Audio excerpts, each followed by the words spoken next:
West of the support team.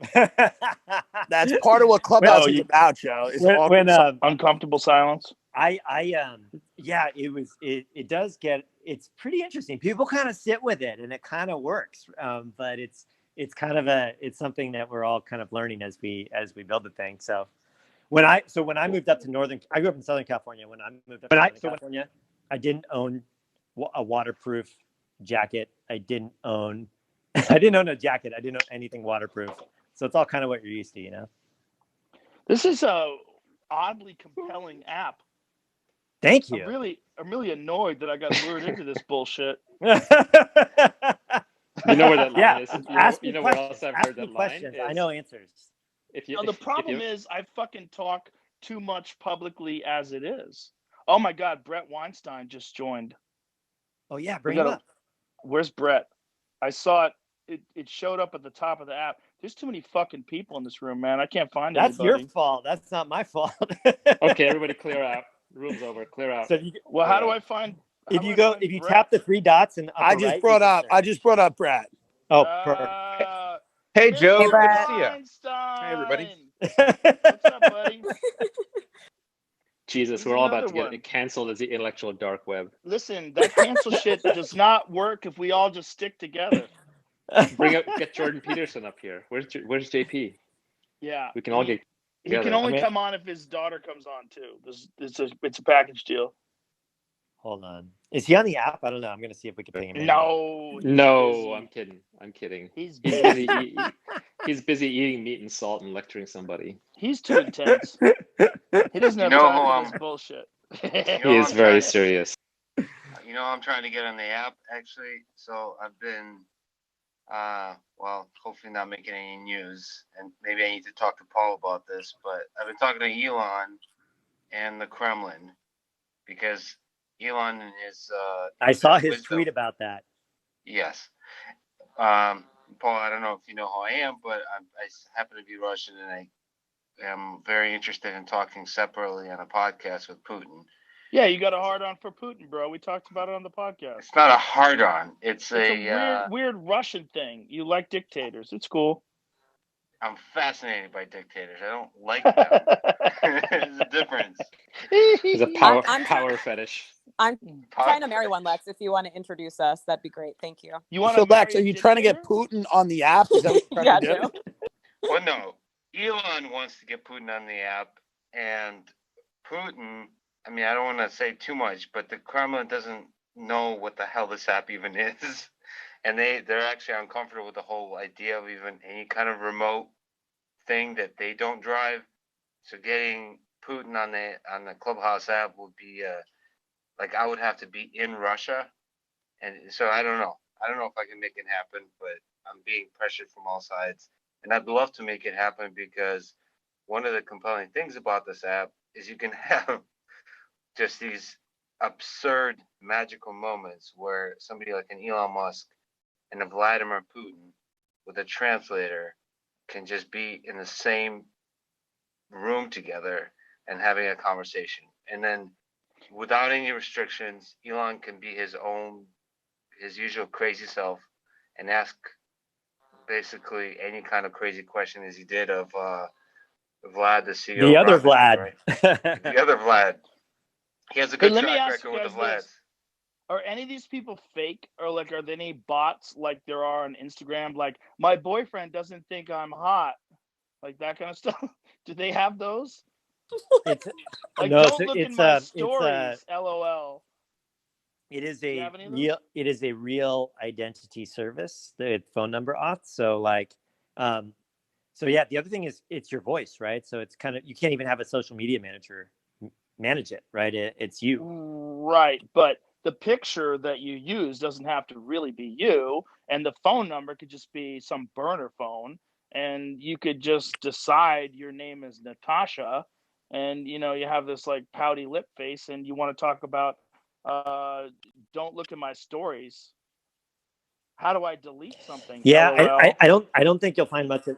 Yeah, I don't think you'll find much of that. Like most people who are public figures off their Instagram or their Twitter, and that kind of serves as it makes it so you don't really need to have a blue check mark service or anything like that. I'm just bringing that up because I'm looking at ways that people could exploit this, like where weird things can happen inside this app that are, the exploitation. Well, just bring The exploitation doesn't really come from fake accounts following people. The difference here is that you have to be invited to speak. And when you're invited to speak, you better have something interesting to say, or people will leave. So it's not like Twitter where anyone can barge into anyone's conversation with a fake account and leave an automated post. It's much, much harder to fake anything in this app, and the returns to doing it are very low. And it is, as Paul said, it's real names, real phone numbers, and then also linked to your Twitter and Instagram. So the problems that are going to emerge from this app will be its own unique problems, right? Like there might be demagogues on here who are saying things that maybe, some people may object to, or people getting canceled because they were talking a little too freely and they thought it was private, but it's not, or they thought it was ephemeral, but it's not. But it's not going to be. It's not going to be like, it's not the same attack vector. It's not bots dropping into your social media mentions, right? But it may be someone who has something really incendiary to say. Like if you look historically, a lot of the wars and like attacks and so on that were triggered through talk radio, right? Hitler grew up on talk radio. The Rwandan genocide was done by talk radio, right? Even in the US, when you see like fringe characters, they're more likely to appear in talk radio than any other medium. So that's kind of more the failure vector. It's not the bots. Well, you sound like a spokesperson for the opposition. Hey, Paul, how do you feel about unfettered conversations? Are they bad? I didn't even know what an unfettered conversation was until about 4 hours ago. So one thing that I really that I get really excited about is the idea of bringing people who have really different opinions and backgrounds and experiences in a room to talk through stuff, right? So I think that because of the reality of the fact that most people live near people that are pretty similar to them and work with people who are pretty similar to them, you don't often get a chance to be in the room with people that have a totally different view on the world and a totally different set of experiences. And I love the idea that we can make it really easy for anyone, no matter where they are, to sort of be in the room and have those conversations. So it's actually like part of what we want to do is bring people who disagree and have different perspectives together. You obviously want them to do it in a respectful way, though. Are you afraid that once people with Androids join, sorry, Naval, are you afraid that once people with Android join, all the degenerates like me, pour into the app? That is an absurd statement. I love Android. We're so excited. We're so excited to launch an Android. Are you kidding? Like, we want to make it available to everyone, though. The only reason we haven't done that is because we've historically been a pretty small team, and no, we're working to get it out on Android as fast as we can. The thing we think about a lot is scaling intimacy, right? And how do you go from a single community of beta testers to a big global network of many different communities? And I think the room is this really flexible container, right? The club is a really flexible container. So if you can empower people as hosts, as moderators, as sort of admins of these clubs to gather the people that they want to gather and set the tone that they want to set, then you could have, like right now, there are thousands and thousands of rooms going on all over the world, and they're all different, from like small 2-3 person private conversations to big rooms like this that are maxed out on capacity to all these mid-sized rooms where they're talking about crypto and philosophy and sports and parenting and any topic you can imagine. Like, I think that's how you scale it, right? You let people set the boundaries they want to set. Mostly they're talking about what they had for lunch, but yeah, those are nice too. Well, there are very different cultures. And the danger I see here is when the cultures mix, the ground rules are very unclear. And I've seen conversations go haywire. I've seen them go to very interesting places. But somehow I think the rules that are posted at the entry to a conversation are going to have to play a big role at some point. Otherwise, it's not clear how it goes on. Yeah, that said, I find the conversations here much more civil. I mean, Twitter is an excerpting machine where people take what you said out of context and flame you over it, right? And that's harder to do here. Right, and it's also like there's a real problem with speaking in text. Like, intention is missing, tone is missing, context is missing. Like, at least information that's being exchanged in this form, like, you get a kind of clear sense if someone's joking or fucking around. It's you have to be a real asshole to take this and put it in quotes and take things out of context. And at least 7,000 people are going to know you're a piece of shit. Or you'd have to be a New York Times reporter, but we digress. That's what I just said. Right. But like as an example, like imagine that you could only communicate with your spouse over text, right? You'd be divorced within a week. So it's very, if you want emotion and you, yeah, if you want emotion and nuance, then the human voice is the most natural medium. And humans have been like organizing in small groups and chatting with each other since we came down from the trees. And that's really what Clubhouse enables, which is why I personally think this will be the largest social network. Yeah, that's what you're telling me over the phone, and I didn't get it until I got on it. And now I'm like, damn, this is a real problem. How many people can be in a room at one time? The other thing that I think is interesting is if without video, you don't have to worry about what you look like. You don't have to worry about how messy your house is, and you can also multitask. Right, you can lie. Yeah, Joe, you don't have to do your hair. Oh, yeah. Sweetie. You can just have a cartoon avatar that makes you look way younger than you actually are. How many people can be in a room at once? So we want it to be infinite. It was 5,000 a few days ago. Now we upped it to 7,000. But the goal is to have it be millions. Infinite, Jesus. This is 7,000. We're at 7,000. That's the max we allow. So you've maxed it out. Oh, okay. Has this ever happened before? Have you been maxed out before? We have been. It doesn't happen too often, but yeah. Like when Elon came on, that maxed it out. Zuck came on like a week or so ago, and that maxed it out. Hey, for the record, I Naval could probably max out a room. Eric could probably max out a room. I just wanted to match Elon and then go out on top. Oh yeah, you did actually. I bet Leah could max out a room. Thanks a lot. The maxing definitely helps. Yeah. Yeah. There are also multiple overflow rooms right now, Joe. So it's 7,100 people in here, but then there are probably thousands of other people listening in other rooms. How do they do that? Like 2 tin cups attached by a string, basically.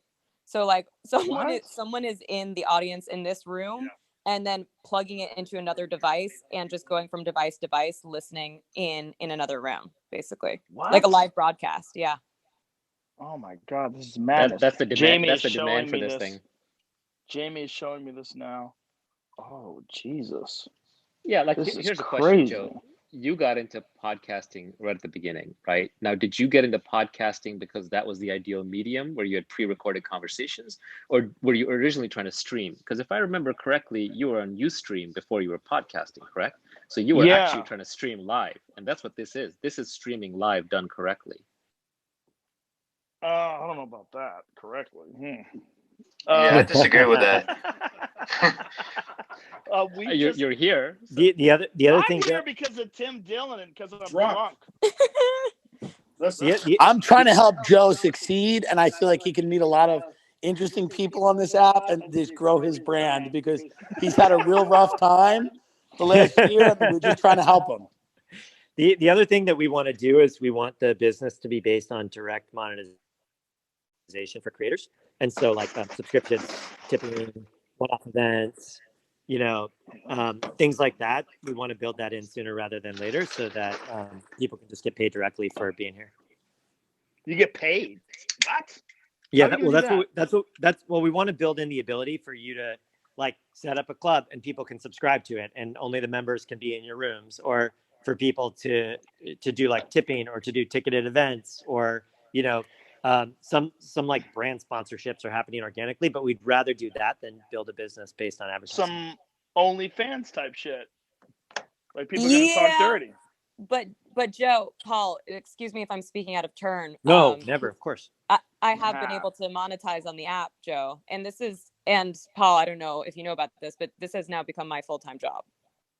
What? No, seriously? Is being here on Clubhouse. That's amazing. So, I didn't know that. Paul's like, what? That's fantastic. I know. We'll have to talk about it. What are you doing?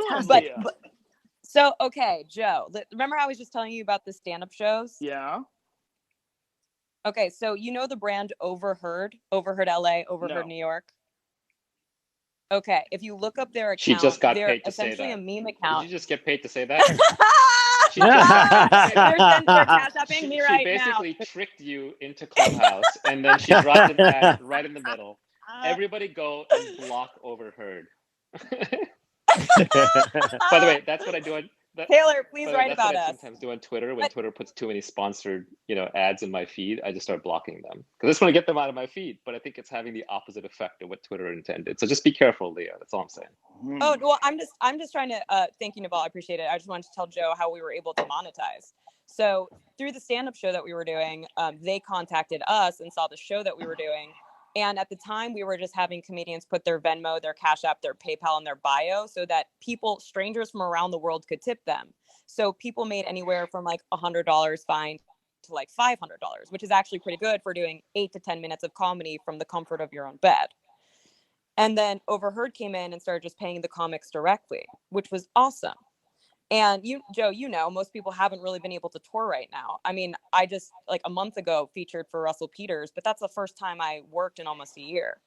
And so, I mean, I want to come out to Austin too and do some shows, but LA is shut down. New York is shut down. So it was so great to be able to create opportunities for other comedians during this time.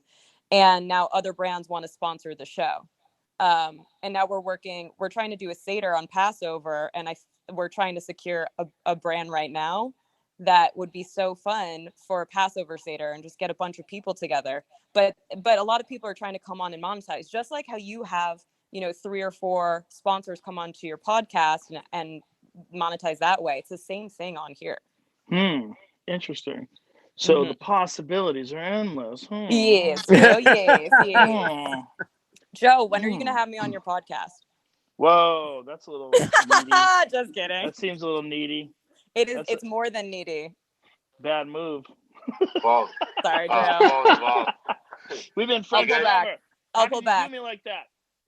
For people who don't know, Leah is related to Hedy Lamarr, which is really interesting. And the reason why I had a bit about women inventors, and that's how she introduced herself to me. Because she told me, what is Hedy Lamarr's your grandmother or something? Great aunt? What is she? Cousin? Yeah. So she's a Keisler and I'm a Keisler. Her last name isn't even actually Lamar. Neither is mine. Shocker. Whoa. Yeah, it's Goldman. Welcome to Judaism. And someone just texted me, will Joe interview the president of Rwanda? Like I have some. I didn't interview Trump. Why would I interview the president of Rwanda? By the way, that's the $1 billion question. When does Donald Trump show up on this app? No. On this? Or this feed, or where is he on on Clubhouse? Podcast? No, on Clubhouse. On Clubhouse. Yeah. Is he allowed on here? Silence. Paul just left the room. Our community guidelines have rules against the spreading of misinformation or hate speech or anything related to that. And if he violated that, then he would not be allowed on here. That's a weird way of answering a question. Hold on, yeah. How do you define misinformation? Like if 2 of us agree, who's misinforming? I don't think that's a simple answer. Oh, you're nervous as fuck, bro. That's the problem. No, that's the problem. That is a fundamental issue. Yeah. You went into full panic mode. There's a lot of pausing. That's hilarious. I mean, look, Paul's my friend, but I'm going to hold his feet to the fire because these are the important questions, and he's going to have to figure them out because it's going to happen. You should have him on and Bill Maher at the same time. The fact checking is how they're going to fetter these conversations for sure. Yeah, what are we going to do? Have a fact checker like always on who's going to jump in? No, I mean, people are just going to say what they're going to say, and the listener will have to figure out what's real and what's not. That's just how the world works. Nobody knows in advance what the truth is. If we knew that, then we wouldn't even need to talk. Someone's going to come up with an alternative version of this called Fettered, and it's going to be like the parlor of Clubhouse. But it's all like definitely through a filter. Like, we're good. You can do this. You can say what's important. Paul and Naval, you think this is a competitor to podcasting or complementary to podcasting? It's complementary. It's like, think about how Twitter was to blogging. I think how I view Clubhouse it, to podcasting same way. Yeah. But it killed blogging. Twitter killed blogging. No, blogging is alive and well. In fact, blogs get their distributions through Twitter. It's just that Twitter made it so much easier to create content, allowed everybody to participate and to have conversations around blogs, and that's what Clubhouse does. So I do think Clubhouse will be bigger, but like I find higher quality content on blogs than I do on Twitter, but I find the blogs through Twitter. So the same way for long form, high quality content, I'm probably going to go to podcasts, but I'm going to find them and get to know the speakers through Clubhouse. Plus, it's a different thing. Very good. No, I was going to say that it definitely provides an avenue for people to find out about blogs. But wouldn't you agree that a lot of people who used to write blogs now just tweet? It's true. I'm guilty of that as well. Yeah, I think it's that's just true. easier. You lower the barrier to entry, you make it more convenient. It's true, but I think it's not an either or. Like, look, Twitter is one of the least innovated on products of all time, right? And maybe that's by design. They got it perfect the first time, maybe. But it's pretty easy for Twitter to have added blogs. Like, you can now see they're going after Substack, for example. They've announced that, right? So I think all you have to do here is hit save on a conversation, and it becomes a podcast. That said, the quality level probably isn't going to be there because we're riffing extemporaneously. We're not prepped for this at all. And there's not like a thoughtful topic. So there's just something magical to live content, and people want to consume it live. And that's mostly in politics and news and sports. And that's probably going to be the same thing in Clubhouse, or to form new connections. That is one unique thing about this app. On Twitter, maybe you can meet new people, but you can't really get to know them. Clubhouse is the only social app I've seen where you can meet new people and get to know them almost as well as you could in real life, right? It's like a cocktail party interaction. That would be happening. It's like, Joe, you and I aren't like friends. We don't really talk outside of the app. It's just you called me up randomly one day and I rambled to you about Clubhouse, right? But right here, we're spending time in a way that I don't think we would outside of Clubhouse. We couldn't do this. Podcast is too stiff, right? It's too rare. Whereas you can randomly stumble across people in Clubhouse and get to know them. And that's a whole new interaction pattern. Well, but it has a real downside, though. And the comparison isn't to podcasts, but it's like a cocktail party conversation from hell, because with all of the spectators, the likelihood that you're getting, the candid person on the other side is pretty low. And so you think you get to know them, maybe you get to know a part of them, but it's deceptive. It feels like the seven of us here on the stage are having an intimate conversation, but what are the chances that we would say all the same things, if there weren't 8,000 people listening? Sure, that's true. I mean, look, the internet is all about one-to-many or many-to-many communication. One-on-one communication still happens, like on Signal or WhatsApp or whatever, but that's much rarer. Now, everyone's a performer, right? Everyone's on stage all the time, and so you're never going to get a lot of truth. But at the same time, it's better than nothing. But as an aside, Brett, I just noticed that, like, your view in the world it's also, is I remember the first time I saw someone post something on... Sorry. Okay, go ahead, Paul. Oh, no, I was just going to say, I remember the first time I saw someone post something on someone's Facebook wall that felt like it should have been a private one-on-one conversation. It felt really strange, and it kind of quickly became the norm. So I think communication norms change quite a bit over time when you have technology that can lower the friction to these sorts of things. There's 8,000 people in here. Joe, you made the app. You upgraded it from 7 to 8. I thought it was only 7. You could only get 7. No, maybe the team changed it in real time. Yeah, I think your team is cranking in the background. No, so here's another way of thinking about it is I think a lot of times social products allow you to do things that you would like to do in real life but can't. Like Tinder lets you date without getting rejected, and like Amazon lets you pick up any product from the store and instantly see 10,000 reviews on it. And so we try and make it so that you can do things that might seem rude to do in the real world, and they're fine here. Like we encourage people to ghost and just like leave without saying anything, which Naval is a champ at doing here. Or like, one thing I'm waiting for is I want to see real-time audience reactions, right? Like that's impossible to get in the real world. I think the fact that you don't have them can be powerful. It's true. I mean, if we saw it in real time, it would guide you a certain way, but it would still be interesting to see. I mean, something that's just not possible in the real world. I guess there's applause, right, and booing, but those are pretty extreme cases. Yeah. But like if you're a comedian, that's what you're looking for, right? Comedians get up and do stand-up to get the feedback, to know what the audience wants. That's how they hone their craft. Yeah, I think it's a good point. Like you need to be able to read the room. So I think there are interesting ways to do that. Or like the fact that you can just be a fly on the wall and listen to conversations. That's like going to a party and just putting your hands over your ears, which would be totally rude. Or like the fact that you can look at all the other rooms that are happening while you're listening. That's like being at a party and talking with someone and staring over their shoulder the whole time to see if there's a more interesting conversation. Totally rude in the real world, but we try and make it so you can do stuff like that, and it just makes it feel lighter weight, Do you anticipate this eventually evolving into sort of a more intimate version of this? Like what we're doing now, to me, is similar to Zoom conversations without the video. Like the problem is people accidentally talk over each other. You want to say something, but other people are talking. Like it lacks the intimacy of being in a room with someone in real time. Mm-hmm. But as virtual reality and augmented reality improve, do you think that something like this can be, I mean, what would really be fascinating is to actually, like, if you could scan yourself and have a virtual reality conversation with a person, you know, whether it's through, you know, the HTC Vive or whatever, where you're in a room where you really see the person and it mimics all the social cues and all of the things that make being around a person having a conversation so much more satisfying. Well, you know, it's actually kind of crazy. I think you can make an argument that voice only is the most intimate medium because you have all the intonation, inflection, and fidelity, and tone, and bids and asks, but you don't have any of the anxiety of video. You don't have to worry about what you look like. You don't have to worry about how messy your house is. You don't have to worry about body language. And so people lie down on their beds and they stare at the ceiling, almost like you're at a therapist's office, and you just talk for hours and hours, and you're really sincere, and you can have that sounds to me like a guy who's trying to sell Clubhouse hard. No, but hold on. But look at the evidence. When given the choice, when given the choice in social, people actually prefer to strip it down to its barest essentials. Like you could have Twitter and Facebook right now today with 3D graphics, or at least a sense of location or space, or have better photos of you, but they don't. Like Twitter doesn't even let you add more than one photo.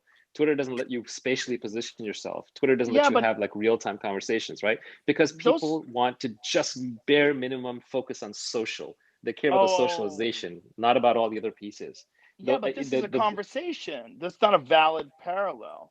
This is a conversation. Video is a bug, man. It's not a feature. Like I don't want to see everybody in this room's head moving around, right? That's like too much information. But that's video. What I'm talking about is augmented reality or virtual reality, where you literally feel like you're in the room with the person, like a virtual reality video game. The technology there is so far away, and it's so heavyweight. How far? Like, do you want to strap a rig onto your head right now and walk around your room? It's too much. Have you ever used Oculus? Yeah, I have both the Quest 1 and Quest 2. It's a headset. Yeah, it's not that big a deal. Nobody uses it twice. That's the kind of product you put on once. You're like, holy shit, what this is amazing. What are you talking about? Who uses Oculus more than once? That thing has not taken off. It's nonsense. I use it all the time. You're a weirdo. Studio. You're a weirdo. No, you're a weirdo. My kids, when they come to my studio, the first thing they do is run over and grab the Oculus and start playing games on it. It's awesome. Really? Yes.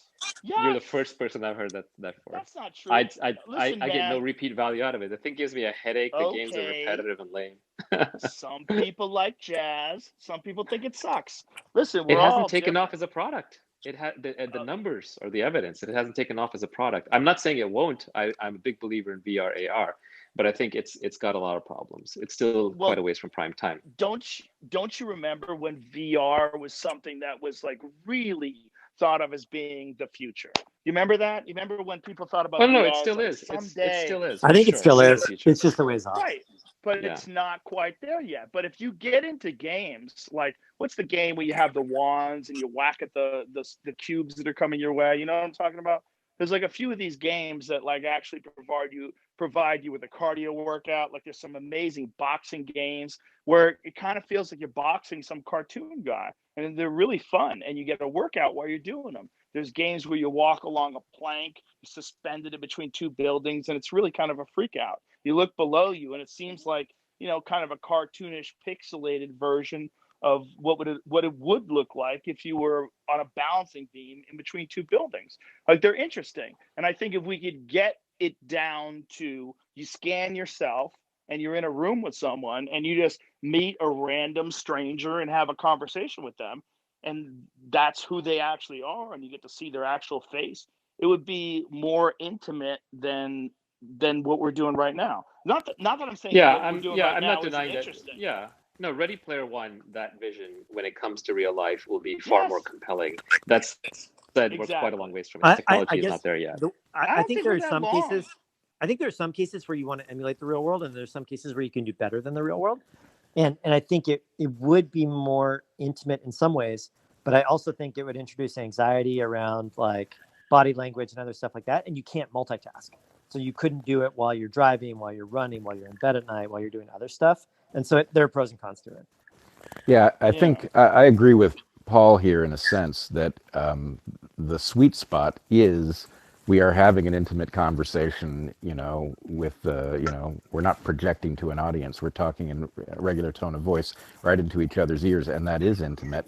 And it does mean that you can multitask. But on the flip side, Clubhouse creates a huge problem, at least in my life, which is because it's not asynchronous, it interrupts my other activities arbitrarily. I may walk into a room like this one, have the bandwidth to sit down and talk to you all, and then something may happen here at home, and I'm trying to figure out whether I need to leave the room or how that's going to work. And I don't, frankly, I haven't worked it out. I don't know if this is a problem for other people who use the app, but the fact that things are happening when they're happening and that the other people in your life are completely unaware of what's going on makes it hard to interface with. Yeah. Meanwhile, while this is happening, your brother is texting me, telling me to get off of it. What? Brother Eric Are you serious? He's texting me right now. He's jealous. Eric's jealous. in He's trouble. I'm kind He's jealous. He's kidding. not here. I'm kind of kidding because I was telling him to get off of it, and now he said you convinced me to get off it, and Tim convinced you to get on it, and Tim could never convince me with your argument. Oh my goodness, it's so confusing. It's like two mirrors facing each other. It goes on forever. What is reality? Smoke some DMT, man. Smoke some DMT. What are we doing here? What are we doing? Listen, I can only do this for so long. I have to get home, and I have children to talk to and dinner to make. I just want to remind, if everyone's happy with Joe coming on, just follow Tim Dillon on Clubhouse. Thank you. Yeah, and Paul, Done. Get me my name. Get me my real name, bro. Okay.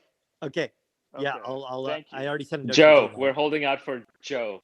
No, Naval. I want my actual name. There's a lot of Joes. I want Joe Rogan. I want the letters. Christ, I want half of the letter J. I want it to be the shortest possible name. You're so silly, Naval.